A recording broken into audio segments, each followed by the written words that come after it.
Buenas a todos, chicos, chicas, bienvenidos a este canal de Get Formaciones que hasta ahora no habíamos usado, pero eso va a cambiar hoy mismo. Vamos a empezar a hacer preguntas y respuestas que nos hagáis en redes sociales, en nuestra cuenta de Instagram, que te invito a seguirnos, Get Formaciones, dejaré el link aquí abajo, y allí, una vez a la semana más o menos, lo que haremos será un seguido de preguntas y respuestas donde las responderemos siempre en nuestro canal de YouTube. Ya veréis que los formatos de los vídeos van a ser largos, bastante explicativos para que todos podáis aprender al máximo y poder aplicarlo desde el día 1 al día siguiente de escucharlo, o incluso el mismo día, depende si hoy tienes que trabajar, por ejemplo, lo escuchas y ya lo puedes aplicar en tu consulta. Van a ser preguntas de todo tipo, de programación de entrenamiento, de dolor, de patología, lesión musculoesquelética, lo que sea, de cómo mejorar o cómo hacer un ejercicio de esta manera, ostras, ¿qué pasa sin este ejercicio? Muchas cosas, ¿de acuerdo? Entonces vamos a empezar por la primera pregunta que nos hicieron, que fue de aquí el compañero o la compañera. Ahora pondré por aquí la miniatura, que disculparme en mi edición. Esto mejorará en breves, pondremos ya, estaremos a punto ya de que nos llegue la cámara y micros. Ahora de momento apelo con el iPhone, pero bueno, aprendemos igual, chicos, chicas. Lo dicho, primera pregunta sobre el RIR, cómo usarlo, ¿vale? ¿Qué es el RIR? Vamos a empezar por la base. El RIR, al fin y al cabo, no deja de ser unas siglas en inglés que significa repeticiones en reserva. ¿Esto qué quiere decir? Algunos lo sabréis, pero otros no. Así que voy a hacer una breve explicación. Quiere decir que si yo hago 8 repeticiones a RIR 2, significa que yo he hecho 8 repeticiones y podría haber hecho 2 más. Es decir, me dejo 2 en la recámara. Este concepto está muy desarrollado, muy expandido entre la comunidad del gym, sobre todo, ¿ok? Y de hace ya muchísimos años. Para que quede claro, si yo te hago hacer 4 repeticiones a un RIR 3, significa que yo he hecho estas 4, pero con ese peso podría haber hecho hasta 7. Es decir, yo en la 4 paro porque podría haber hecho 3 más, pero como he marcado un RIR 3, me paro 3 repeticiones antes de llegar a mi máximo. ¿Cuál es el fallo? Hay mucha gente que confunde esto, ¿de acuerdo? El fallo no es un RIR 0. El RIR 0 es, por ejemplo, 4 repeticiones a RIR 0. Eso significa que no hubiese podido hacer una quinta. Pero la cuarta, la última repetición que hago, es la última que podría haber hecho. No hubiese añadido ninguna más, ¿ok? Por lo tanto, eso no es el fallo. El fallo sería un RIR menos 1. El RIR menos 1 sería, por ejemplo, que yo te marco una serie de 4 repeticiones, ¿ok? Y de repente haces la cuarta y intentas hacer la quinta, imagínate en un peso muerto, despegas un poco la barra, ¡pam! Y fallas, no completas la repetición completa, ¿sí? Valga la redundancia. Eso es el fallo, eso es un RIR menos 1, ¿ok? Esto para que lo entendáis porque hay mucha confusión en este aspecto y más si no estáis familiarizados. Entonces, como conclusión, no deja de ser una escala subjetiva, chicos, chicas, porque al fin y al cabo, ¿con quién vamos a poder usar esto? Pues pasa lo mismo que yo muchas veces en mi canal de Instagram, yo he hablado muchas veces de la RM. Tiene el mismo sentido para mí que la RM. Es una escala más, es una herramienta más, pero hay que tener muchísimo cuidado a la hora de usarlo, porque es una escala subjetiva y por lo tanto en gente que no tiene experiencia en el entrenamiento de fuerza, va a ser prácticamente, podríamos llamarlo una tontería usar este tipo de escala, ¿ok? Porque la gente con poca experiencia, e incluso la gente que tiene más experiencia en algunos días que estamos en horas bajas, nos tendemos a subestimar lo que podemos hacer. Y esto nosotros lo hemos visto en el curso. Hemos cogido alumnos, hemos cogido alumnas y les hemos marcado unas repeticiones y un RIR. Oye, Sara, me vas a hacer en un peso muerto, vamos a con el mismo ejemplo de antes, me vas a hacer 4 repeticiones a un RIR 2. Ok, pues íbamos probando pesos, pam, pam, pam, y cuando ya Sara nos decía, ok, sí, este peso, he hecho 4 repeticiones y era un RIR 2. Hostia, vamos a mirar cuánto peso tienes, Sara. Ok, mira, llevas 55 kilos. Vale, descansa, le dejamos descansar y ahora le decíamos, ahora ves al fallo, es decir, al RIR menos 1, al no puedo más, no soy capaz de levantar la barra. Acordaros que le hemos marcado las 4 repeticiones a RIR 2, RIR 2-3, no sé lo que he dicho, y se ha parado ahí. Es decir, ha hecho 4 repes y según ella podría haber hecho 6-7. ¿Sabéis cuál era el resultado final? Sara y otros alumnos y alumnas, que me he inventado el nombre obviamente, cogían la barra y a lo mejor hacían 15 repeticiones, 18 repeticiones, literalmente. No había una pérdida de velocidad, que eso entraremos en otro vídeo hablando de la velocidad de ejecución, que es muy importante, sobre todo si se puede medir, pero nos tendemos a subestimar porque y además es una escala muy, pero que muy subjetiva, es lo subjetivo dentro de lo subjetivo, podríamos llamarlo súper subjetivo, ¿no? Es el héroe de la subjetividad, el RIR.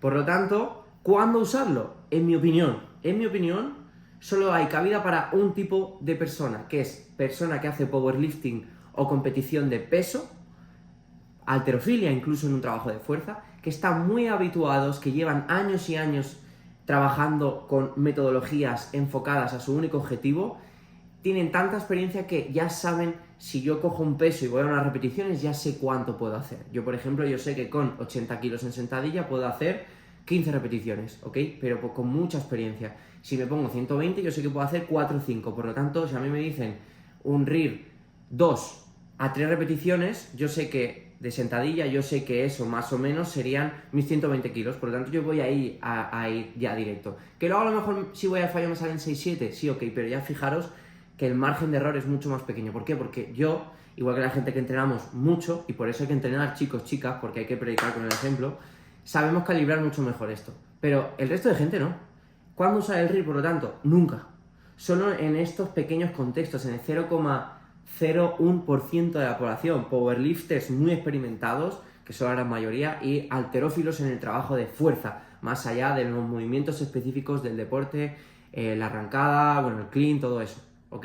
Entonces, no hay que usar. El RIR para mí es una herramienta que se puede usar, pero no deja de ser, y algo que he ido aprendiendo a lo largo de estos años, una auténtica aberración. Y ahora os lo voy a explicar. Seguramente habréis visto las escalas de equiparación del RIR con el RPE. El RPE es otra escala subjetiva, que es la percepción de esfuerzo, como una escala de Borg, pero esta es del 1 al 10. El RIR te dice las repeticiones en recámara, el RPE cuánto te ha costado la serie, por ejemplo, vamos a hacer una serie de 4 repeticiones a un RPE 8, cuando yo acabo estas 4 repeticiones tengo que tener la sensación de, hostia, me tiene que costar un 8, o sea, me he tenido que acercar bastante, no al fallo, pero a esta percepción de esfuerzo muy alta, ¿vale? La velocidad de ejecución tiene que bajar mucho, sobre todo en las últimas repeticiones, mucho, bastante, ¿ok? Entonces, seguramente habréis visto tablas, como os digo, de que el RIR 1 equivale a un RPE 9, el RIR 2 equivale a un RPE 8, y estoy harto de ver estos cuadrantes en redes sociales, incluso en libros de texto, en estudios que yo he visto, en análisis, en gente, obviamente ya no hablemos de redes sociales, ¿no? Es una herramienta más, pero no es del todo así. Y os lo voy a ejemplificar con un ejemplo. ¿Por qué? Porque aquí lo importante es el carácter de esfuerzo, ¿ok? Quedaros con esta palabra, carácter de esfuerzo. Yo voy a 4 repeticiones, ¿ok? Si yo voy a 4 repeticiones, ahora os explico por qué el RIR es una aberración. Si yo voy a 4 repeticiones a un RIR 2, ¿vale? Significa que yo podría haber hecho 6, ¿ok? Vamos a ponerlo más fácil. Yo voy a 2 repeticiones. Volvemos a empezar. Voy a 2 repeticiones a un RIR 2. Significa que yo hago estas 2 repeticiones, pero estas 2 me las guardo. ¿Qué significa este RIR 2? Este RIR 2 significa que yo estoy haciendo el 50% de las repeticiones posibles, ¿vale? Es decir, mi carácter de esfuerzo, obviamente va a ser un peso elevado, pero se equipara a que yo voy a hacer el 50% de las repeticiones posibles que yo puedo hacer, ¿ok? Cogemos este RIR 2, pero ahora me voy a ir a 2 repes, vamos a ir a 6. 6 repeticiones RIR 2, por lo tanto yo puedo hacer 8, es un peso con el que yo puedo hacer 8, pero hago 6, ¿sí? Fijaros que aquí ya el porcentaje cambia. Este RIR 2 no significa el mismo porcentaje que antes. Antes hablábamos de 2, 4, es decir, yo hago 50%, y aquí estamos hablando que prácticamente hago el 75% de las repeticiones posibles. Por lo tanto, el carácter de esfuerzo va a ser muy, pero que muy diferente, ¿sí? Aunque sea un mismo RIR, el carácter de esfuerzo va a ser muy diferente. En uno estoy haciendo el 50% de repeticiones posibles y en el otro estoy haciendo el 75%. ¿Quién se va a cansar más? Pues obviamente la respuesta fácil es el de que va a hacer 6 repeticiones, pero obviamente luego hay muchas más variables de la carga y si estamos en un contexto idóneo donde todo es prácticamente igual, donde la persona es la misma, que eso prácticamente es imposible, ¿no? Pero la respuesta fácil es, se cansaría más la del carácter de esfuerzo, que va a un repetición 6 a RIR 2, ¿vale? Espero que haya quedado claro este concepto. Por lo tanto, las escalas equitativas de RIR y RPE tampoco son del todo ciertas. Viniendo con el ejemplo de antes, a lo mejor esta persona hace las 6 repeticiones a un RIR 2, ¿vale? Es decir, podría haber hecho 8 y su RPE es un 8 o 9. Pero en cambio aquí, como solo ha hecho el 50% de las posibles, como hemos dicho antes, su RPE no va a ser, aunque sea un RIR 2 y un RIR 2, su RPE va a ser diferente, a lo mejor es menor, o a lo mejor es mayor, es decir, pero normalmente la teoría simple dice que seguramente el RPE de esta serie sería menor, a lo mejor es un 6, un 7, obviamente me estoy inventando los datos, pero os lo digo desde la literatura que yo he leído y obviamente desde mi experiencia y desde lo que hemos practicado en los seminarios presenciales con todos y todas las alumnos. Es algo muy interesante de ver y cuando ya ponemos el encoder es una auténtica barbaridad cómo llegamos a estos puntos reales de fatiga que queremos programar, ¿vale? Porque es muy difícil programar con el RIR. Se puede, pero ojo, como he dicho antes, en contextos muy específicos. Por lo tanto, yo personalmente prefiero el RPE. Se puede utilizar, aunque nos infravaloremos, como pasa con el RIR, el RIR, que he dicho antes, nos podamos infravalorar, gente sobre todo que no tiene experiencia, pero el RP es mucho más fácil de expresar en la persona, de cuantificar incluso para la persona que programa en el caso de que no tenga encoder, porque es una realidad, chicos, chicas, no tenemos todos un encoder en casa, ¿vale? Entonces, veréis muchos estudios, como he dicho antes, que os equiparan el RIR con el RPE, utilizan el RIR. Tampoco veréis muchos, ¿no? Pero algunos, sobre todo de entrenamiento, no tanto a nivel de salud, patología, yo qué sé, estudios que cojan un grupo control y lo comparen con un grupo que tiene cierta lesión o dolor persistente. Ahí no usarán mucho el RIR, que usan la RM, que es todavía peor, pero bueno, o la misma aberración, ¿vale?